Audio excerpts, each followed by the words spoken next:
ternyata Injil Matius ini sangat luar biasa. Kita akan mulai dari Matius 1 ayat 1 sampai 17. Matius 1 ayat 1 sampai 17. Oke, ada pertanyaan dulu dari Pak Roy. Pak Mark mau tanya, kenapa Injil Matius ada sebagai kitab pertama di PB? Terima kasih. Ya, tadi sebetulnya udah dijelaskan ya, bahwa Injil Matius ini menjadi jembatan dari perjanjian lama ke perjanjian baru, karena di sini ya banyak hal dari perjanjian lama yang ditujukan kepada orang Yahudi yang memang diperintahkan oleh Yesus. Jadi Yesus juga dikatakan tidak meniadakan hukum Taurat, Yesus memerintahkan untuk menjalankan hukum Taurat. Jadi ini jembatannya. Sementara Injil-Injil yang lain itu sudah lebih kepada orang-orang non-Yahudi. Jadi kalau orang Yahudi yang baru percaya kepada Yesus, memang jembatannya adalah Injil Matius. Itu jembatan yang tepat untuk dari PL ke PB. Gitu ya, Roy ya. Oke. Ini Matius 1 ayat 1 sampai 17. Oke, ya. Siapa yang mau baca? Pak Yong. Silsilah Yesus Kristus. Inilah silsilah Yesus Kristus, anak Daud, anak Abraham. Abraham memperanakan Ishak, Ishak memperanakan Yakub, Yakub memperanakan Yehuda dan saudara-saudaranya. Yehuda memperanakan Peres dan Zera dari Tamar.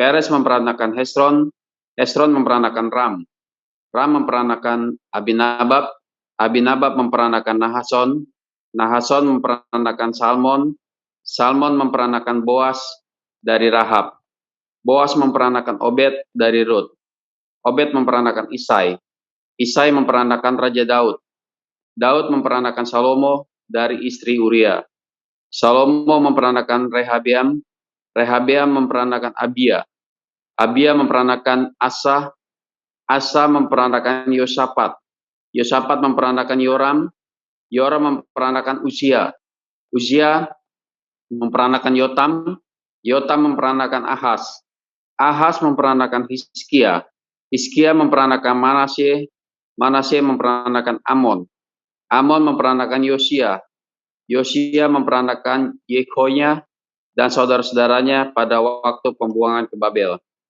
Sesudah pembuangan ke Babel, Yehonya memperanakan Shealtiel, Shealtiel memperanakan Zerubabel, Zerubabel memperanakan Abihud, Abihud memperanakan Eliakim, Eliakim memperanakan Azor, Azor memperanakan Zadok, Zadok memperanakan Akim, Akim memperanakan Elihud, Elihud memperanakan Eleasar, Eleasar memperanakan Matan, Matan memperanakan Yakub, Yakub memperanakan Yusuf, suami Maria, yang melahirkan Yesus disebut Kristus.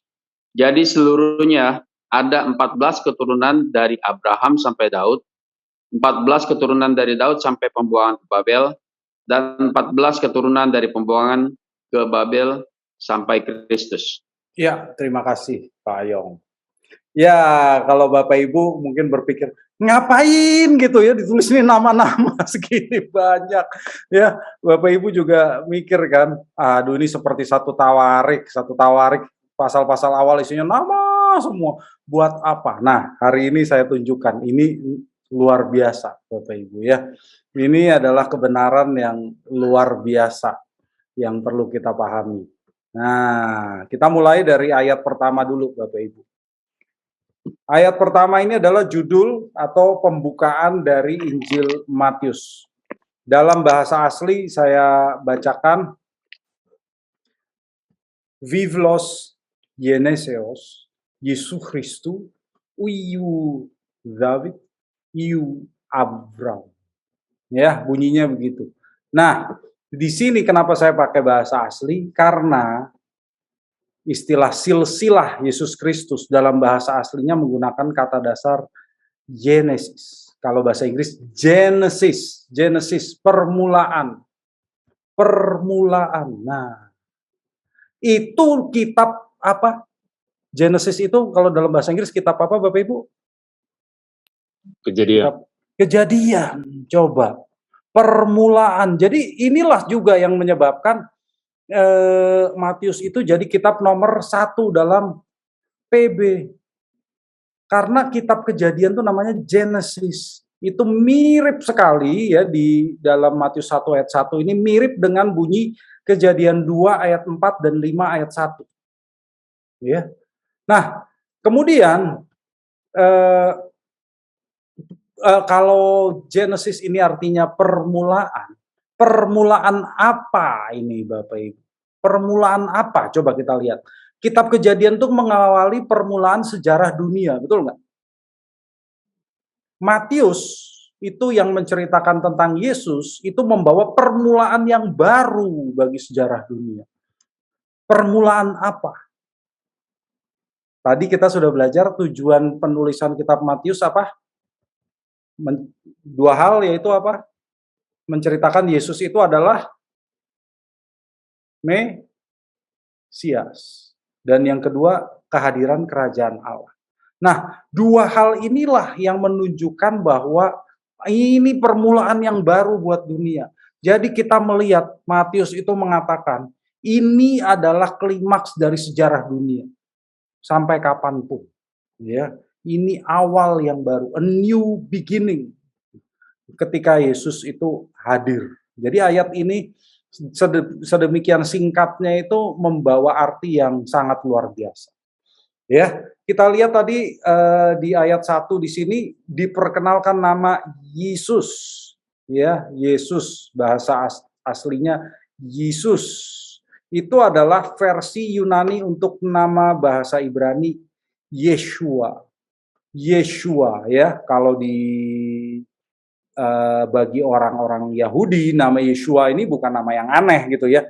Kalau kita buat orang Kristen kan jarang ada orang mau menamakan anaknya Yesus gitu kan, nggak berani kan. Banyak yang nggak berani. Kalau di Filipina sana banyak gitu ya, yang namanya Jesus. Kalau di Meksiko gitu juga banyak. Tapi orang Indonesia kan banyak yang nggak berani gitu ya memberi nama anaknya Yesus. Tapi kalau orang Yahudi banyak yang namanya Yesus atau Yeshua, atau dalam perjanjian lama Yosua, artinya Yahweh menyelamatkan, Adonai menyelamatkan.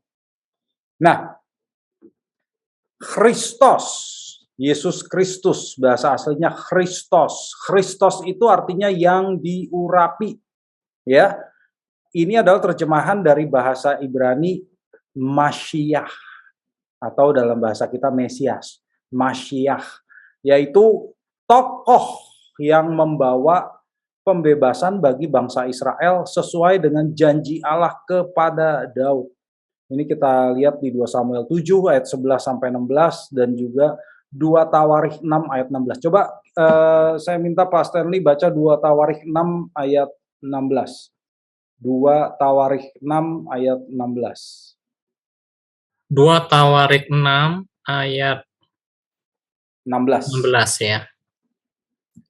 Maka sekarang, ya Tuhan, Allah Israel, peliharalah apa yang kau janjikan kepada hamba-Mu Daud, ayahku, dengan berkata, keturunanmu takkan terputus di hadapanku, dan tetap akan duduk di atas tahta kerajaan Israel. Asal anak-anakmu tetap hidup menurut hukumku, sama seperti engkau hidup di hadapanku.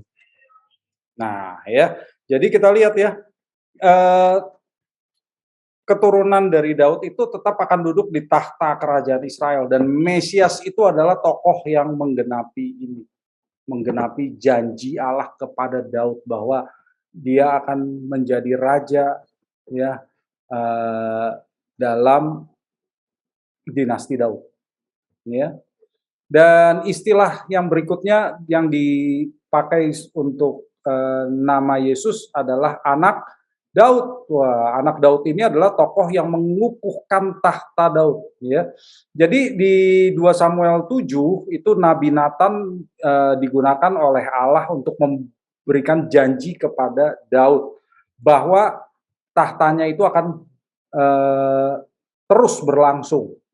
Ya, dinastinya tidak akan berakhir, dan karena itu Mesias pasti keturunan Daud. Mesias itu pasti punya darah kerajaan, darah biru. Tapi orang kemudian beranggapan Mesias ini akan merebut tahta lewat perjuangan bersenjata gitu ya, mengusir penjajah, mendirikan kerajaan di Yerusalem, Israel jadi merdeka, lalu Mesias jadi raja. Nah, itu pemahaman yang tidak benar gitu ya. Ternyata Mesias itu tidak seperti itu. Dan kemudian Mesias juga adalah anak Abraham. Anak Abraham yaitu tokoh yang membawa berkat sesuai dengan janji Allah kepada Abraham. Kalau janji Allah kepada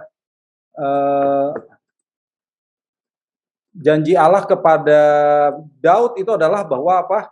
Keturunan Daud akan selalu bertahta di Yerusalem ya, Bapak Ibu ya. Nah, kalau janji Allah kepada Abraham yaitu seluruh bangsa akan diberkati melalui Abraham ya. Coba kita lihat di Kejadian 22 ayat 18. Ya, silakan. Kejadian 22 ayat 18. Pak Stanley boleh baca lagi Kejadian 22 ayat 18. Ya. Kejadian 22 ayat 18.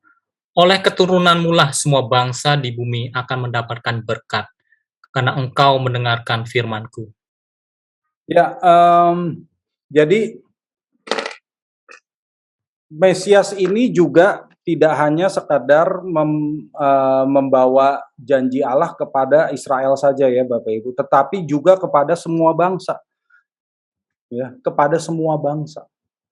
Dan kalau dari sini kita lihat bahwa Kristus itu adalah gelar bagi Yesus. Jadi jangan kita nganggap Yesus Kristus itu seperti nama depan dan nama keluarga, bukan ya. Jadi Kristus itu adalah gelarnya Yesus, yaitu yang artinya Mesias. Nah, tentu kalau dari ayat seperti ini, logis bahwa sesudah ini Matius menyebutkan silsilah Yesus. Oke, dari ayat 1 ini ada pertanyaan nggak Bapak Ibu?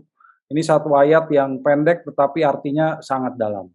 Ya, Yesus itu adalah Mesias yang dijanjikan oleh Perjanjian Lama bagi orang Israel, sekaligus juga membawa berkat bagi seluruh dunia. Itu siapa yang kita sembah, Tuhan Yesus. Kemudian Matius menggunakan silsilah. Nah, dalam bangsa Yahudi, mereka sangat senang menggunakan silsilah untuk mengetahui leluhur seseorang, mengetahui hak-hak seseorang atas warisan dan kedudukan. Ya. Nah, di Alkitab itu kita tahu bahwa silsilah Yesus itu bukan cuma satu, ada dua ya. Satu lagi di mana? Di Lukas 3. Dan di Lukas 3 ada perbedaan-perbedaan nama dari versi Matius. Nah, pertanyaannya, mengapa di Matius dan di Lukas beda? Ada 3 kemungkinan mengapa Matius dan Lukas itu berbeda ya Bapak Ibu. Kemungkinan pertama, versi Matius itu adalah leluhur dari Yusuf, sementara versi Lukas adalah leluhur dari Maria. Nah, itu kata beberapa orang demikian. Lalu kemungkinan kedua, Matius menggunakan silsilah kerajaan atau silsilah legal, sementara Lukas adalah silsilah fisik atau silsilah biologis.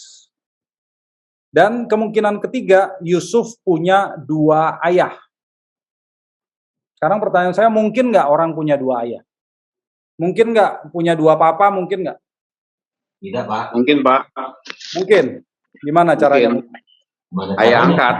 Nah, ayah angkat. Betul sekali. Dalam budaya Yahudi, Bapak Ibu, ayah angkat ya, jadi hubungan antara anak dan ayah secara angkat itu sama legalnya, sama statusnya dengan ayah biologis. Ya, jadi ada 2 kemungkinan. Ada 2 kemungkinan bagaimana Yusuf itu punya 2 ayah. Yang pertama, waktu Yusuf menikah sama Maria, ya, karena misalnya Maria ini nggak punya saudara laki-laki, maka si papanya Maria ibu Yesus gitu ya, papanya Maria kan kalau nggak punya anak laki-laki, cuma punya anak perempuan, itu harus punya anak laki-laki supaya bisa melanjutkan keturunannya. Lalu bagaimana dong caranya? Dia cuma punya anak perempuan. Simple. Suami anaknya diangkat sebagai anak oleh dia. Sehingga keturunannya itu dianggap sebagai penerus keturunan dia. Betul nggak? Bisa kan? Jadi Yusuf diangkat anak oleh papanya Maria. Itu mungkin. Itu di Israel di zaman itu dilakukan seperti itu. Dan yang kedua, Bapak Ibu, seperti kata Bapak Gereja Julius Africanus, di versi Lukas, ya Lukas 3 ayat 28, ayat 23, mohon maaf, ayat 23, dikatakan bahwa ayahnya Yusuf namanya Eli, tetapi kalau di versi Matius ayahnya Yusuf namanya Yakub. Nah, bagaimana kita merekonsiliasi perbedaan ini? Nah, kalau menurut Bapak Gereja Julius Africanus, Eli dan Yakub itu saudara kandung. Dan sesuai dengan aturan perkawinan Levirat, pada saat salah satu meninggal, kakaknya meninggal, tapi tidak punya keturunan, maka adiknya harus mengawini istri kakaknya. Itu aturan perkawinan Levirat yang ada di Taurat. Nah, untuk meneruskan keturunan dari kakaknya. Nah, jadi salah satu dari Eli dan Yakub ini menikahi jandanya kakaknya dan lahirlah Yusuf. Sehingga Yusuf ini punya dua ayah. Yang satu ayah asli, yang satu lagi ayah legal, ayah hukum. Jadi mungkin dia punya dua ayah. Jadi kita nggak usah bingung kenapa di Lukas dan di Matius berbeda. Jadi saya tidak setuju kalau misalnya yang satunya versi Lukas itu leluhur Maria saja. Leluhur Maria mungkin, tetapi kemudian ayahnya Maria mengangkat Yusuf sebagai anaknya. Itu lebih mungkin. Baik, sekarang kita akan masuk ke dalam silsilah. Saya nggak akan bacakan lagi secara seluruhnya, tetapi kita melihat bagian-bagian yang terpenting saja ya Bapak Ibu ya, bagian-bagian yang terpenting. Nah, kita lihat di sini nama-nama yang sangat terkenal. Keturunan generasi pertama itu adalah Abraham. Ya, Abraham punya anak Ishak, Ishak punya anak Yakub, Yakub punya anak Yehuda. Nah, Yehuda. Kenapa Yehuda? Kenapa Yehuda? Nah, kalau orang Yahudi nggak perlu dijelaskan lagi. Tapi kalau kita kan bingung, kenapa kok Yesus itu harus keturunan Yehuda? Karena di Kejadian 49 ayat 10 ya dikatakan bahwa janji kerajaan itu ada di Yehuda. Jadi kerajaan itu adanya di tangan Yehuda. Jadi Yesus harus jadi keturunan Yehuda. Oke? Nggak boleh keturunan yang lain, bukan Lewi, bukan Yusuf, bukan Benyamin, bukan, harus Yehuda. Ya. Dan kemudian di sini kita melihat ada yang sesuatu yang istimewa, yaitu begini. Kalau di silsilah orang Yahudi, umumnya yang dimasukkan hanya laki-laki saja. Tetapi dalam silsilah Yesus ada beberapa nama perempuan. Nama perempuan yang pertama adalah Tamar. Tamar. Oke, siapa ini Tamar? Nah, itu Tamar itu adalah ibunya dari Peres dan Zerah. Itu sejarahnya ya di kitab Kejadian. Nah, mengenai siapa Tamar ini? Tamar itu sebetulnya bukan istrinya Yehuda. Tamar itu siapa? Menantunya Yehuda. Ya, menantu dari Yehuda loh Bapak Ibu. Kemudian menantu ini ya dipilih oleh Yehuda untuk dinikahkan dengan anaknya yang namanya Er. Tapi Er mati.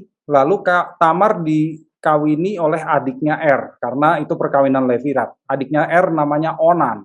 Onan juga mati, ya.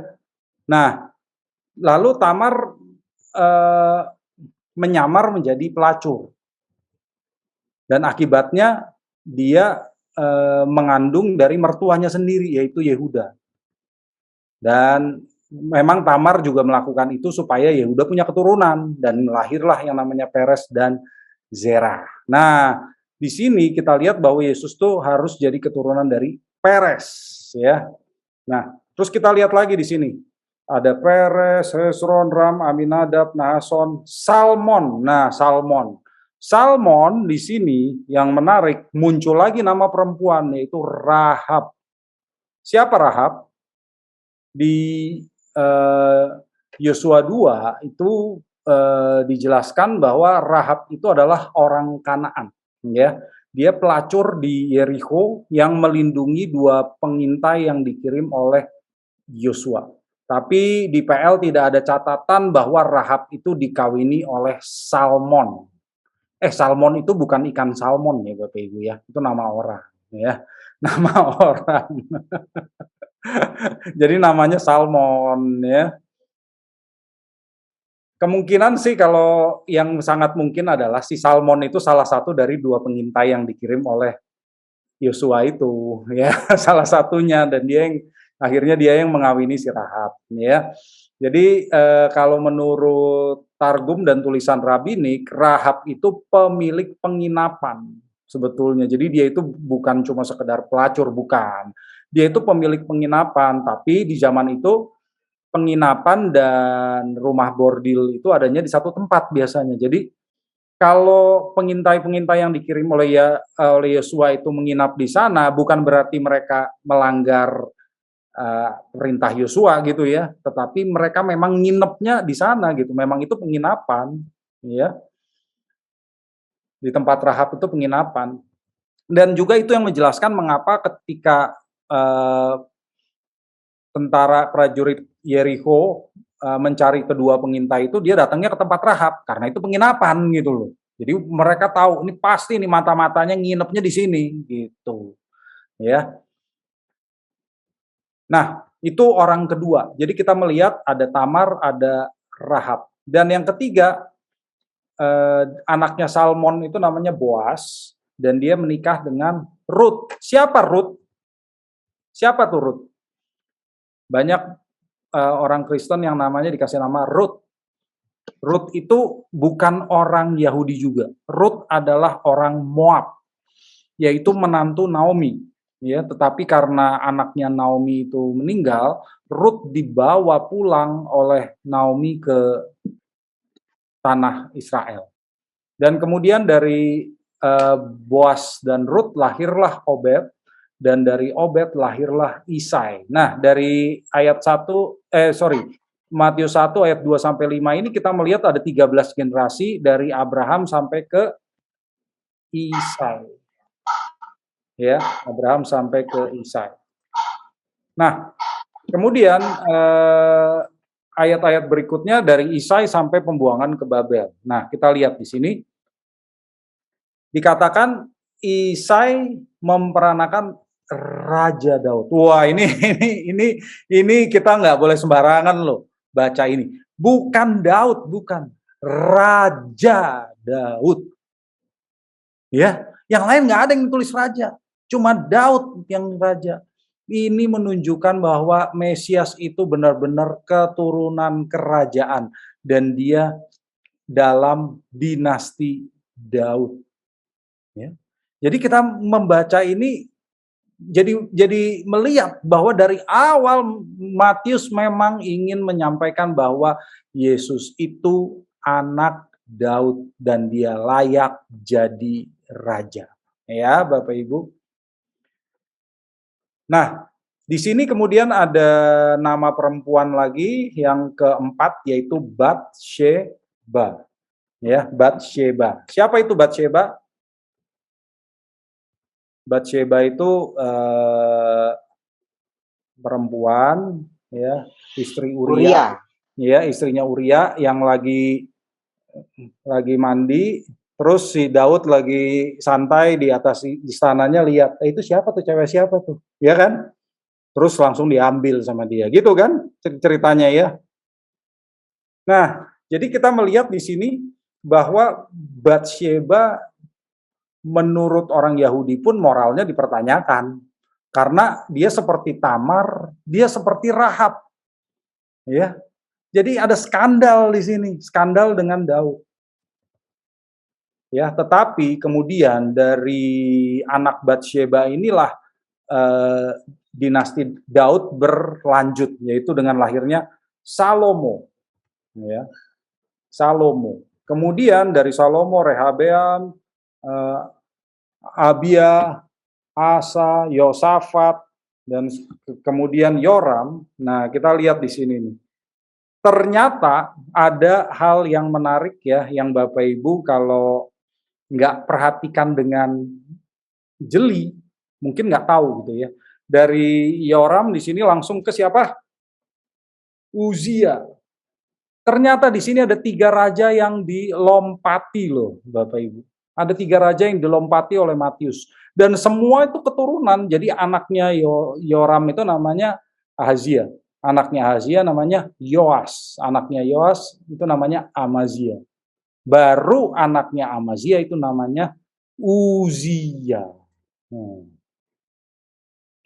Ya, jadi di sini lucu bahwa Matius menghilangkan 3 generasi.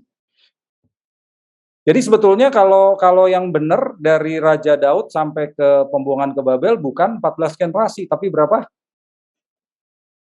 17 generasi, Bapak Ibu.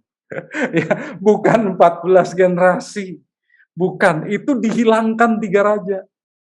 Kenapa? Pertanyaannya kenapa 3 raja ini dihilangkan? Ada yang mau jawab? Ada yang tahu kenapa 3 raja ini dihilangkan? Apakah mereka raja-raja yang jahat? Kalau di sekolah minggu mungkin pernah belajar kan tentang raja-raja ini. Dan salah satu yang terkenal, raja yang terkenal adalah Yoas. Kenapa Yoas itu terkenal? Yoas itu raja yang masih anak-anak, betul kan? Kan terkenal tuh kalau di sekolah minggu kan sering diceritakan. Yoas itu raja yang masih kecil. Dan dia raja yang baik, Bapak Ibu, bukan raja yang jahat. Jadi kita lihat di sini yang namanya Yoas, yang namanya Amazia itu raja-raja yang baik di kerajaan Yehuda. Tapi kenapa mereka dihilangkan? Kenapa Matius menghilangkan raja-raja yang baik itu? Nah, kenapa? Jawabannya adalah ini. Karena pada saat ini, ya, sesudah zaman Yosafat, Yoram itu menikah dengan Atalia. Nah, di sini makanya saya kasih titik-titik, artinya ini tidak ada ya di silsilah Yesus, tidak disebutkan di Matius, tetapi ini ada, orangnya itu ada, dan dia yang menjadi alasan mengapa 3 raja ini dihilangkan. Atalia itu adalah satu-satunya ratu yang memerintah Israel. Jadi Israel itu pernah Yehuda bukan kerajaan Israel ya, kerajaan Yehuda. Jadi satu-satunya ratu yang berkuasa seperti raja. Jadi bukan cuma permaisuri gitu ya, tetapi si ratunya ini seperti Ratu Elizabeth gitu, berkuasa. Itu satu-satunya adalah Atalia. Dan Atalia ini adalah anak dari raja Israel yang paling jahat. Raja kerajaan Israel Utara yang paling jahat. Namanya siapa kerajaan itu? Raja Israel yang paling jahat itu namanya siapa? Ada yang tahu? Saul ya, Pak? Bukan. Ahab. Ahab itu AHAB ya. Ahab itu raja Israel yang paling jahat. Ya. Dan mengapa 4 generasi ini dihilangkan kita bisa lihat di 2 Raja-Raja 10 ayat 30. Ya, silakan Pak Ayong atau Pak Stanley baca. 2 Raja-Raja 10 ayat 30. 2 Raja-Raja 10 ayat 30. Berfirmanlah Tuhan kepada Yehu, oleh karena engkau telah berbuat baik dengan melakukan apa yang benar di mataku, dan telah berbuat kepada keluarga Ahab tepat seperti yang dikehendaki hatiku, maka anak-anakmu akan duduk di atas tahta Israel sampai keturunan yang keempat. Nah, jadi karena Yehu itu raja sesudah Ahab ya, itu dipandang oleh Tuhan sebagai berbuat baik, maka 4 generasi dari Ahab itu tidak akan jadi raja, tapi keturunan Yehulah yang jadi raja. Tapi perhatikan, ternyata anaknya Ahab itu ada di kerajaan Yehuda. Jadi di zaman itu Raja Ahab menikahkan anaknya dengan Raja Yehuda. Jadi sebetulnya di sini ada 4 keturunan Ahab yang jadi raja di Yehuda, yaitu Atalia, Ahazia, Yoas, dan Amazia. 4. Jadi dia tidak jadi raja di Israel, tapi jadi raja di Yehuda. Nah, untuk memenuhi janji kepada Yehu tadi, maka di Yehuda pun menurut Matius tidak boleh ada keturunan Ahab sampai generasi keempat. Maka yang pertama Atalia ini kan perempuan ya, tapi dia pernah jadi raja sih. Ya. Atalia, Ahazia, Yoas, dan Amazia, sekalipun Yoas dan Amazia ini raja-raja yang baik, dihilangkan. Ya, itu loh alasannya Bapak Ibu ya. Sehingga akhirnya jadi 14 saja. Ada pertanyaan dulu nggak dari ini? Pak Mak mau tanya dong. Ya silakan. Itu kalau saya telusuri ya, ini menurut pandangan saya ya. Kalau silsilah Yesus Kristus ini apa nggak sebuah pemaksaan Pak?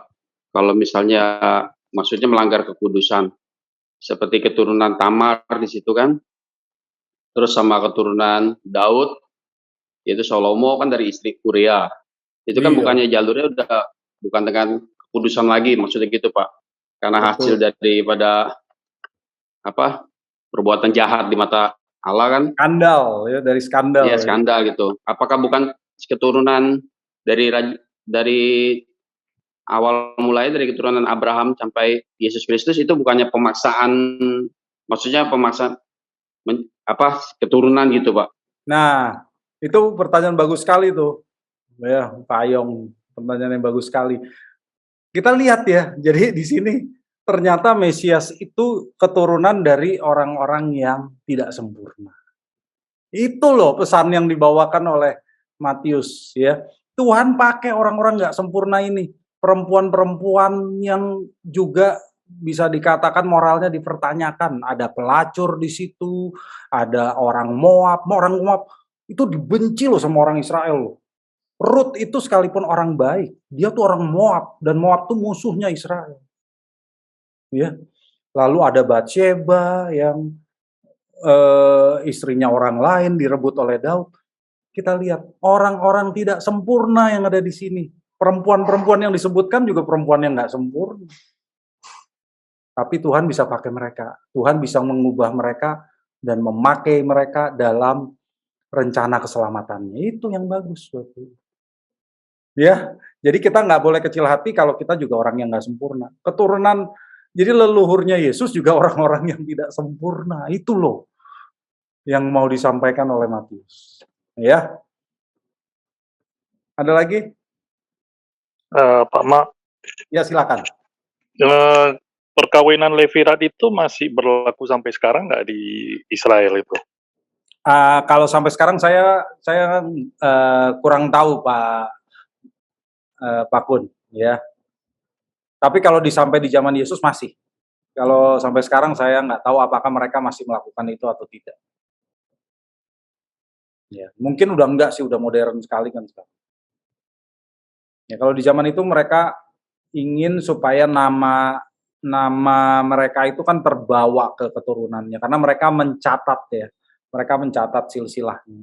Jadi silsilah Mesias pun bisa demikian jelasnya karena dicatat gitu. Ya. Baik, ada lagi? Pak Mak, nyambung pertanyaannya Ko Ayong tadi. Justru saya lihat ini dari keempat wanita yang disebutkan ini justru keempat-empatnya kan yang bermasalah ya. Kemungkinan sebenarnya dalam berapa 3 kali 14 ini otomatis ada istri-istri, ada perempuan-perempuan yang luar biasa pastinya. Malah nggak disebutkan yang kisahnya. Iya. Yang disebut sepertinya justru disengaja ini disebutkan. Bener, itu disengaja, betul. Memang si Matius ini sengaja masukin yang bermasalah.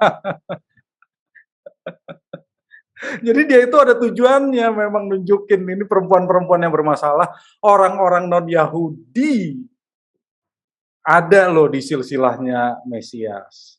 Jadi Yesus itu raja bukan cuma untuk orang Yahudi, untuk orang non-Yahudi ada orang Kanaan, eh, Rahab itu orang Kanaan, ada orang Moab, si Rut, ya kan? Jadi Yesus tuh raja buat mereka juga loh, bukan cuma orang Yahudi aja loh. Itu pesannya loh. Dan orang-orang yang nggak sempurna, Batsheba, Tamar,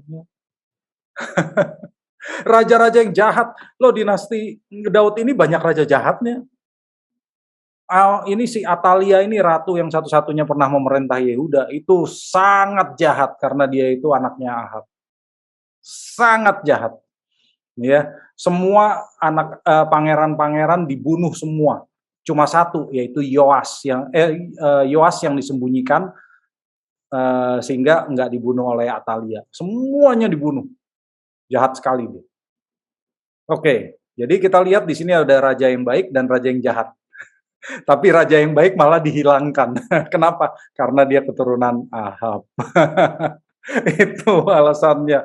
Kan di Taurat juga dikatakan kan, dibalaskan sampai kesalahan bapak itu dibalaskan sampai ke keturunan ketiga dan keempat. Makanya sampai 4 keturunan dihilangkan di sini ya. Keturunan Ahab itu dihilangkan 4 keturunan.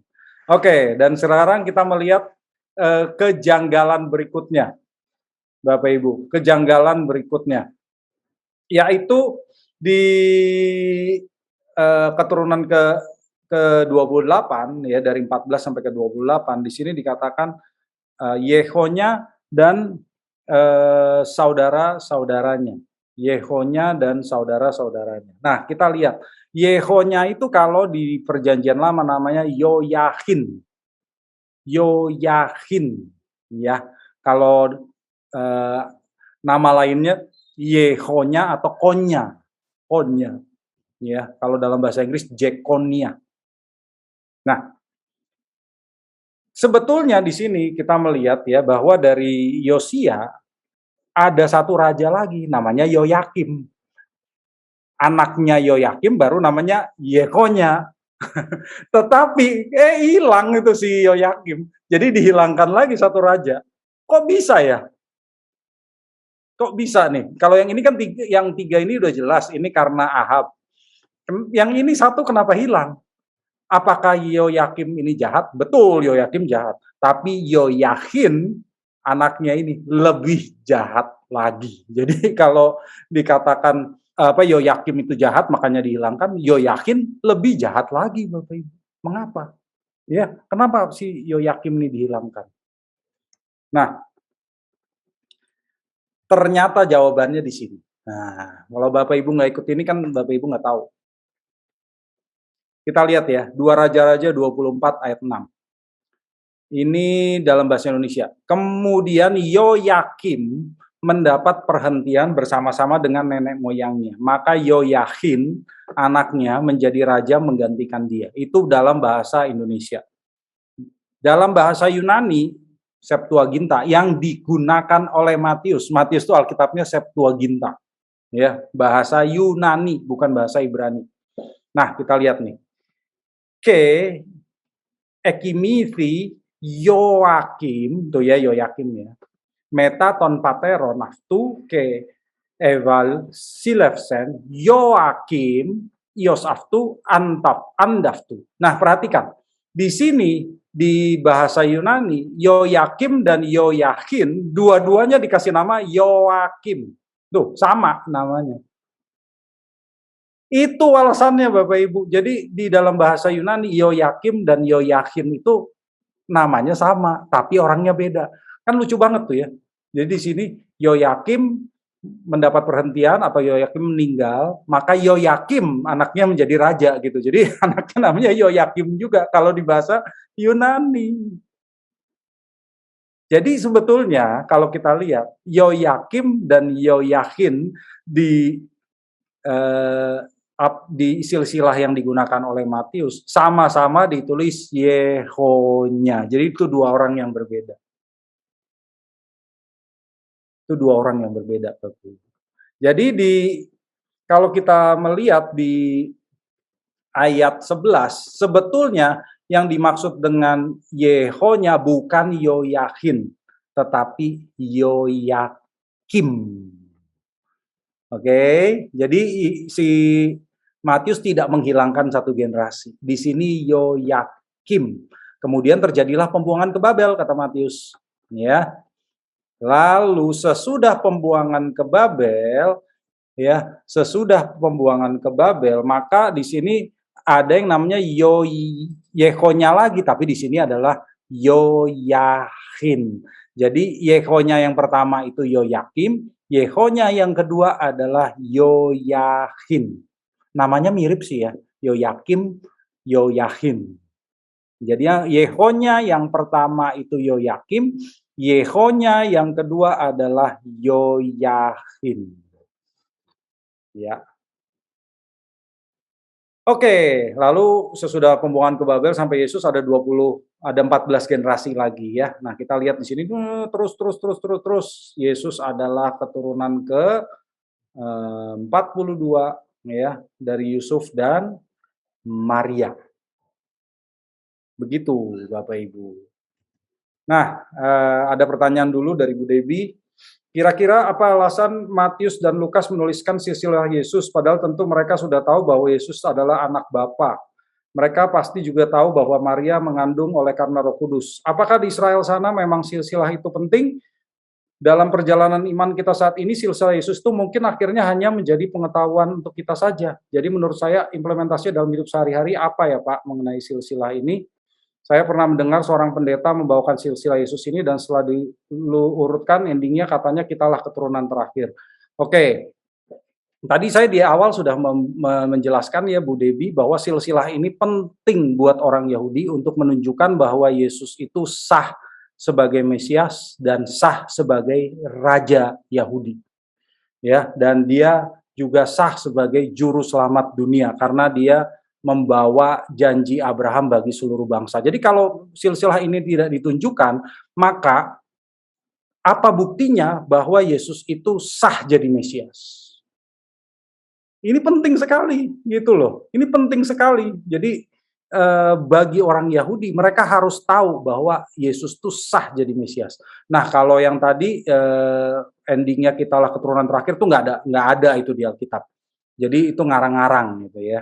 Tetapi kalau Yesus itu adalah anak Daud, itu harus dijelaskan.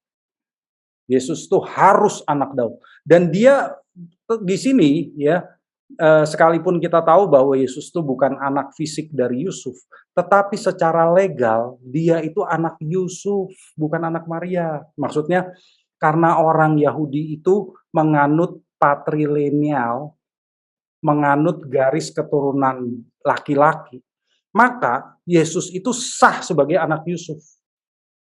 Ya, Yesus itu sah sebagai anak Yusuf.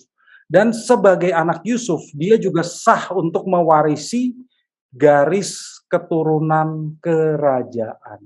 Jadi dia sah juga untuk mewarisi garis keturunan Daud. Jadi dia sah untuk jadi anak Daud. Dan itu harus dibuktikan gitu loh.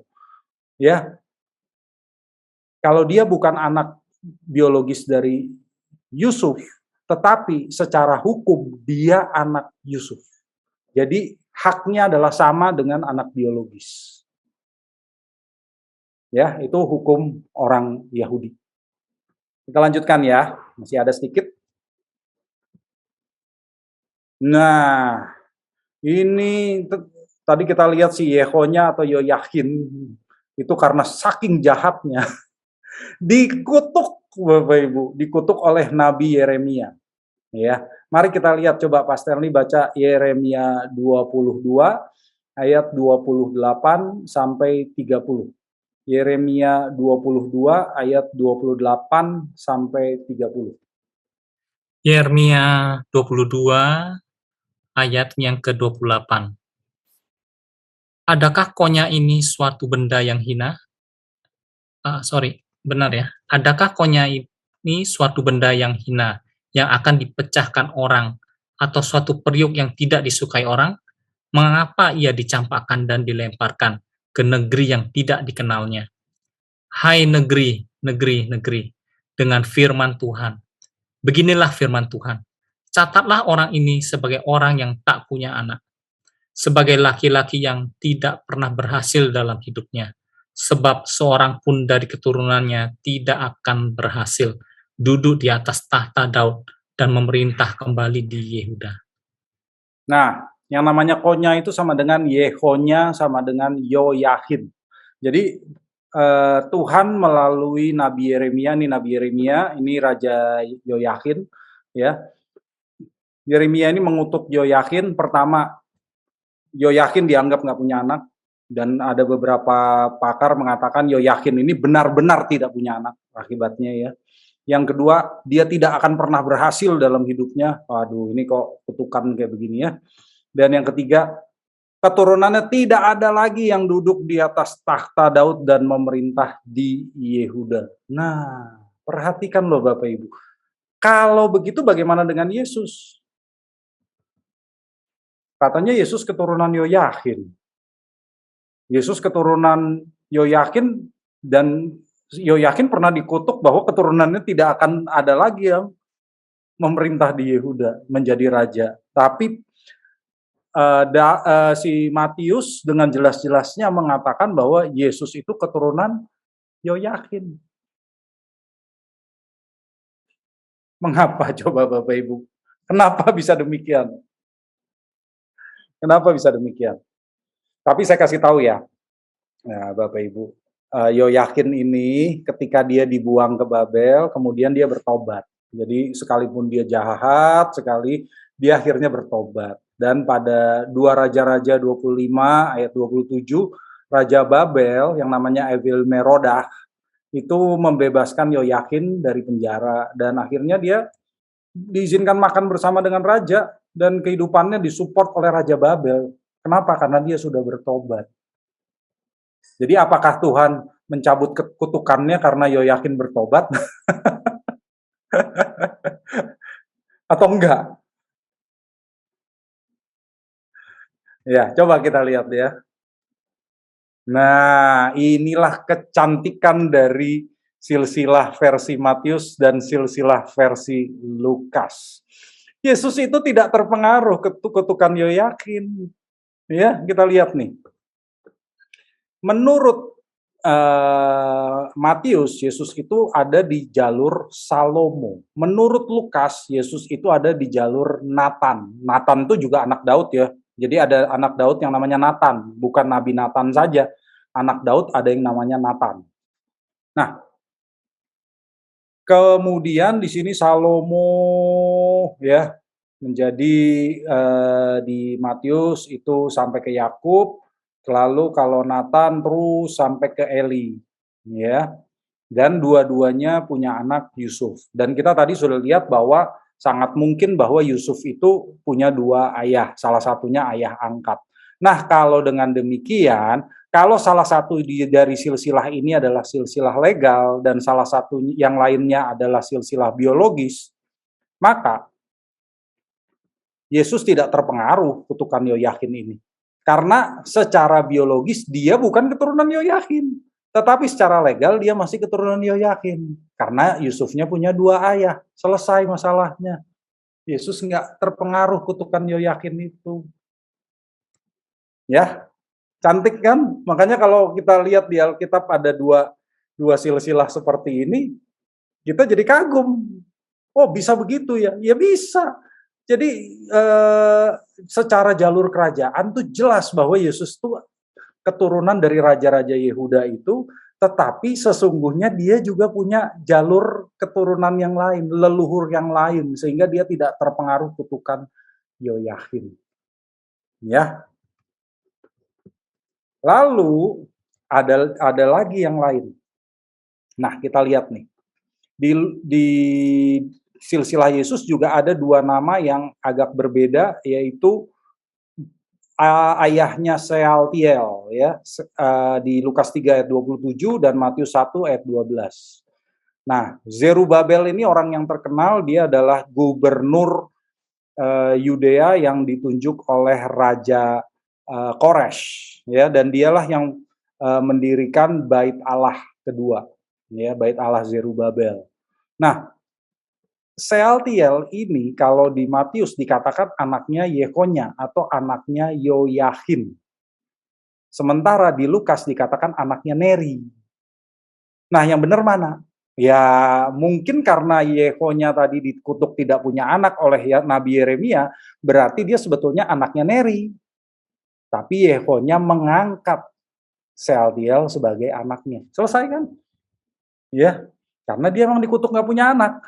Jadi dia angkat anaknya si Neri, jadi anaknya dia. Untuk meneruskan garis keturunan raja, ya, Yehonya. Oke, jadi ini menghasilkan 3 kali 14 generasi. Nah, ini saya mau menjawab juga pertanyaan dari Pak Ayong, ya.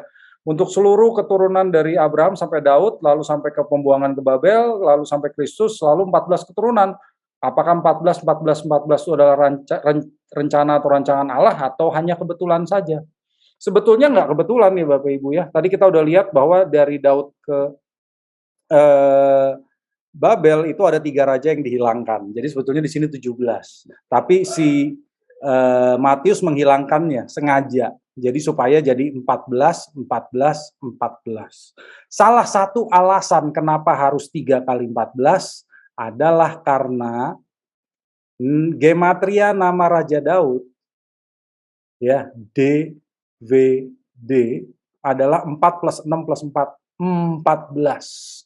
Jadi kita melihat dengan menggunakan 3 kali 14, Matius ingin mengatakan bahwa Mesias itu sah, dia adalah anak Daud. Buktinya apa? 3 kali 14. Ya, ini bukti tambahan lagi. Cantik loh ini, cantik sekali ya. Kenapa bisa begini? Ya memang begitu. Itu cara Matius untuk membuktikan bahwa Yesus ini benar-benar anak Raja Daud, keturunan dari Raja Daud. Ya, jadi ini bukan kebetulan ya Pak Ayong, tapi disengaja oleh Matius untuk membuktikan bahwa Yesus itu anak Daud. Tujuannya begitu. 3 kali 14. Oke, nah kita sampai di aplikasi. Jadi aplikasinya apa? Kenapa sih kita belajar silsilah buat apa? Oh, ada gunanya itu Bapak Ibu ya. Ada gunanya di sini. Kita lihat silsilah Yesus itu menyingkapkan bahwa leluhur Yesus itu adalah orang-orang yang tidak sempurna. Termasuk ada orang-orang non-Yahudi, ya. Rut itu orang baik tapi orang Moab, orang non-Yahudi, ya. Ada pelacur, ada raja-raja yang jahat. Nah, ini menunjukkan bahwa Allah itu setia dan tetap dapat menggunakan orang-orang yang tidak sempurna dalam rencana keselamatannya. Ya, itu Allah itu bisa pakai orang-orang yang nggak sempurna loh, ya. Dan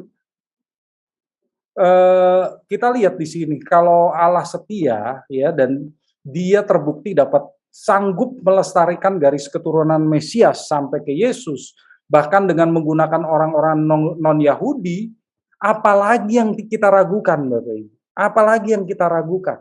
Bahwa Yesus itu sungguh-sungguh Mesias, apalagi. Dan juga kita melihat bahwa ketidaksempurnaan dan ketidaksetiaan manusia itu tidak dapat menggagalkan rencana Allah. Jadi kita nggak perlu kecil hati kok. Kalau kita nggak sempurna itu tidak berarti kita tidak akan dipakai Allah. Allah menggunakan orang-orang yang tidak sempurna juga untuk rencananya. Ya. Jadi kita melihat sekali di sini dalam kisah ini. Dan kalau Allah bisa menggunakan orang-orang yang tidak sempurna, bahkan mengatakan orang-orang yang tidak sempurna itu sebagai pahlawan iman, coba. Kok bisa? Kita lihat di sini Bapak Ibu. Dalam silsilah Yesus ini kan ada beberapa orang perempuan ya. Ada beberapa orang perempuan. Di sini ada pendosa, yaitu Tamar, Rahab, Batsheba dengan skandal-skandalnya. Tapi dari 3 perempuan ini Rahab disebut pahlawan iman di dalam kitab Ibrani. Itu menunjukkan bahwa orang Yahudi itu menganggap Rahab itu benar-benar pahlawan. Ya, apalagi yang bisa mencegah Tuhan menggunakan kita sebagai alatnya, Bapak Ibu. Jadi nggak ada alasan bagi kita mengatakan, saya mau melayani Tuhan nanti aja kalau saya udah sempurna. Nggak ada itu. Orang yang tidak sempurna juga dipakai oleh Tuhan. Ya, jadi sekalipun kita masih berjuang untuk menuju kesempurnaan, kita harus berkata kepada Tuhan, ini aku Tuhan, utuslah aku, pakailah aku, jangan nunggu nanti waktu sempurna dulu. Nggak usah, sekarang juga Tuhan bisa pakai, itu buktinya tuh. Orang-orang yang tidak sempurna, penjahat, pelacur, dipakai oleh Tuhan. Ya, orang-orang non-Yahudi dipakai oleh Tuhan, padahal orang-orang Yahudi itu membenci orang-orang non-Yahudi. Rahab, Rut, orang non-Yahudi. Lalu Allah tidak membedakan laki-laki dan perempuan, ya. Kalau di silsilah orang Yahudi umumnya perempuan diabaikan, tapi Matius pakai, dan orang-orang yang perempuan yang dimasukkan itu yang bermasalah lagi.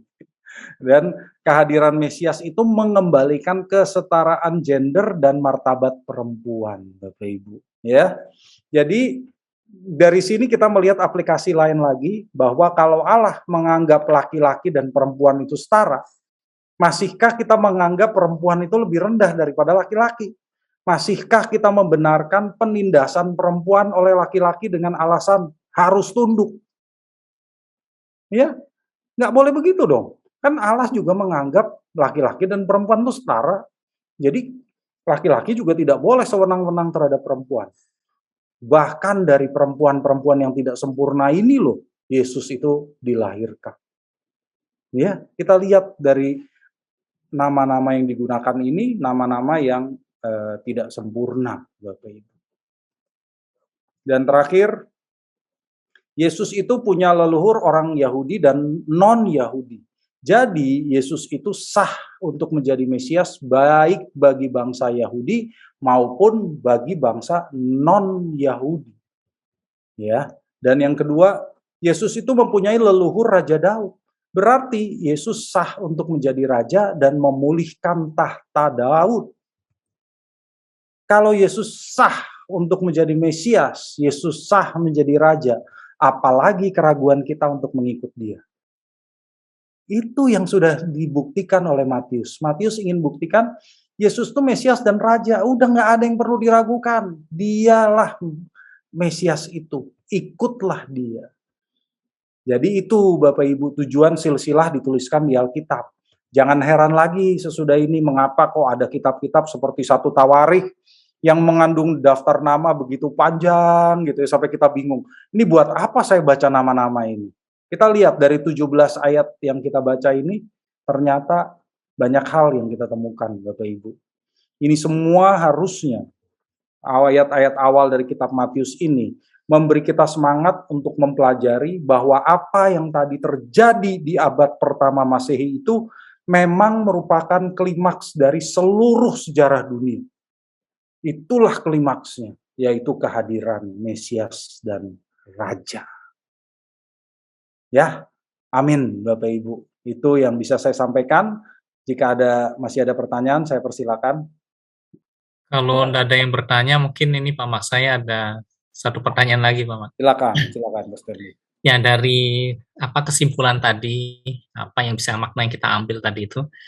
Nah, apakah ini tidak justru Pak Mak, menguatkan lah kalau ada doktrin yang mungkin seringkali justru kita tentang, doktrin mereka yang mengatakan one safe, always safe.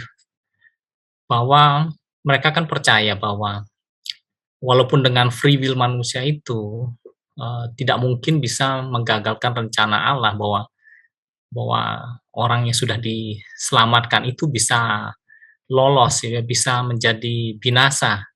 Walaupun dengan free will mereka, pasti nanti Tuhan ada rencana besarnya, pasti akan mengembalikan mereka kepada rencana atau rancangan semula mereka yang Tuhan sudah tetapkan. Gitu. Bagaimana Pak Mas cara menjawab ini? Thank you Pak Stanley, ya menarik ya. Oke, jadi begini ya Bapak Ibu ya. Tuhan tidak pernah bekerja dengan cara pemaksaan. Ya, jadi Tuhan memang bekerja dengan memanfaatkan kehendak bebas manusia. Jadi Tuhan tetap menggunakan kehendak bebas manusia itu, tetapi karena dia bukan karena dia cuma sekedar maha tahu aja, bukan, tetapi memang dia itu maha cerdas. Jadi dia tahu apa yang harus terjadi untuk sebagai respons dari tindakan manusia itu. Jadi rencana dia itu nggak akan gagal. Jadi bukan berarti dia menentukan yang ini selamat, yang ini binasa. Enggak, itu nggak ada hubungannya. Tetapi dari orang-orang yang tidak sempurna, nantinya tetap jalurnya akan ke sana. Ya, ini kan bisa dikatakan predestinasi, bisa, tapi predestinasi dalam hal menentukan leluhur Mesias. Karena Mesias itu kan tadi seperti di silsilah, dia harus keturunan Daud, dia harus keturunan Yehuda, dia harus keturunan Abraham. Nah, untuk itu Allah bekerja sehingga semuanya memang mengarah di jalur itu. Sekalipun orang-orang ini menyimpang, tetapi rencana Allah itu tetap kembali lagi ke rancangan awalnya. Ya, jadi dia bekerja dengan menggunakan ketidaksempurnaan manusia itu. Memang begitu cara kerjanya, tapi Allah tidak memaksa atau mengatur supaya manusia itu berbuat seperti itu, ya. Jadi Allah juga tidak ingin ada yang binasa. Sekalipun tadi kita lihat sekali di leluhur Yesus ada banyak raja-raja yang jahat, ada keturunan raja yang paling jahat di Israel, ya, yang ya sudah pasti binasa itu karena kejahatannya luar biasa. Tapi Allah juga tidak menginginkan mereka binasa. Sebetulnya Allah nggak menginginkan mereka binasa. Cuma itu terjadi karena kehendak bebas mereka sendiri. Tetapi sekalipun ada orang-orang tidak sempurna itu, Allah tetap bisa menjaga supaya Mesias tetap dilahirkan sesuai dengan janji dan rencana Allah. Ya, lewat keturunan Daud. Itu, jadi predestinasi, iya itu predestinasi jelas. Kenapa Allah memilih keturunan Daud? Kenapa Allah memilih keturunan Yehuda? Itu karena janji, dia udah janji dulu. Dan dia harus tepati itu. Dia harus tepati dengan gimana pun, ya manusia yang nggak setia, Allah tetap bisa menggunakan segala situasi itu untuk memastikan janjinya terlaksana. Ya tujuannya tercapai. Tapi bukan berarti orang-orangnya ditentukan selamat dan tidak gitu ya. Tetapi rencana besar Allah ini tetap terjadi. Begitu Pak Stanley. Ya, baik. Ada lagi Bapak Terima kasih, Ibu? Pak. Ya. Ada lagi Bapak Ibu? Ini baru pertama ya tentang Matius. Nanti kita akan lihat berikutnya tentunya tambah seru ya. Jadi kita lihat bahwa ternyata dari ayat-ayat seperti silsilah pun banyak penggenapan dari janji Allah sebetulnya di sini. Ya, Sama silakan Pak Yong. tadi perasaan saya ada satu pertanyaan dari Coach Stanley ada terlewatkan ya, atau saya nggak nyimak. Pada saat si Matius itu diangkat jadi murid Yesus, apakah dia meninggalkan begitu saja pekerjaannya? Ya. Ya itu. Apakah saya nggak nyimak tadi Pak? Iya. Ya, Matius itu meninggalkan pekerjaannya betul. Tetapi mengapanya, nah kalau di Alkitab itu tidak disebutkan dengan jelas, tetapi kita bisa membayangkan gitu ya, membayangkan. Nah salah satu yang dibayangkan oleh orang itu dalam film seri The Chosen gitu, bahwa Matius itu sebetulnya sudah pernah mendengar, sudah pernah bertemu dengan Yesus sebelumnya gitu. Jadi nggak begitu saja. Jadi dia tuh tahu Yesus itu siapa gitu. Ya dia udah tahu dulu sebelum. Jadi nggak gegabah ya Pak Mak ya? Nggak gegabah. Tapi Matius ini memang pergumulannya kita lihat gitu loh. Pergumulannya luar biasa. Dia ini orang yang dibenci. Bahkan kalau dia mau berangkat kerja aja dia harus naik gerobak, nutupin diri, ya supaya nggak kelihatan orang. Dan tukang gerobaknya manggil dia apa?